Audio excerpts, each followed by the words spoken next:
আজ এই ঐতিহাসিক দিনে পশ্চিমবঙ্গের মানুষের বিজয়ের পেছনে একটা নাম বারবার উঠে আসছে, রিপাবলিক বাংলা। চোখে চোখ রেখে প্রশ্ন করেছে, দুর্নীতির বিরুদ্ধে অবিরাম লড়াই করেছে, সত্যকে সামনে এনেছে, আর সাধারণ মানুষের কণ্ঠস্বর হয়ে রাজ্যের প্রতিটি কোণে কোণে পৌঁছে গেছে। যেখানে অন্যরা চুপ করেছিল সেখানে রিপাবলিক বাংলা গর্জে উঠেছে। যেখানে ভয় দেখানো হয়েছে সেখানে তারা আরো জোরে সত্য তুলে ধরেছে। রিপাবলিক বাংলার প্রতিটি সাংবাদিক, প্রতিটি রিপোর্টার, প্রতিটি ক্যামেরাম্যান, প্রতিটি এডিটর, আপনারা সত্যিকারের যোদ্ধা। আপনারা শুধু খবর করেননি, আপনারা ইতিহাস গড়তে সাহায্য করেছেন। আপনারা যদি সাধারণ মানুষের কণ্ঠস্বর না হতেন তাহলে আজ এই বাংলাকে বাঁচানো সম্ভব হতো না। আপনারা যে সাহস দেখিয়েছেন সেই সাহস হাজার হাজার মানুষের মনে আশা জাগিয়েছে। আপনারা প্রমাণ করেছেন সত্য এবং ন্যায়ের লড়াইয়ে মিডিয়া ও এক শক্তিশালী অস্ত্র হতে পারে।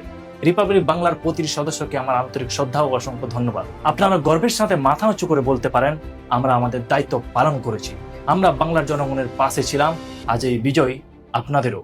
আপনাদের এই লড়াইয়ের জন্যই নতুন বাংলা গড়ার স্বপ্ন আজ আরো কাছে এসেছে। জয় হোক সাহসের, জয় হোক রিপাবলিক বাংলার, জয় হোক বাংলার জনগণের।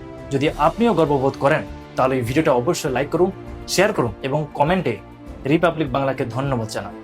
এবং এই ভিডিওটা যদি সত্যি ভালো লেগে থাকে সাবস্ক্রাইব করতে ভুলবেন না। অসংখ্য ধন্যবাদ।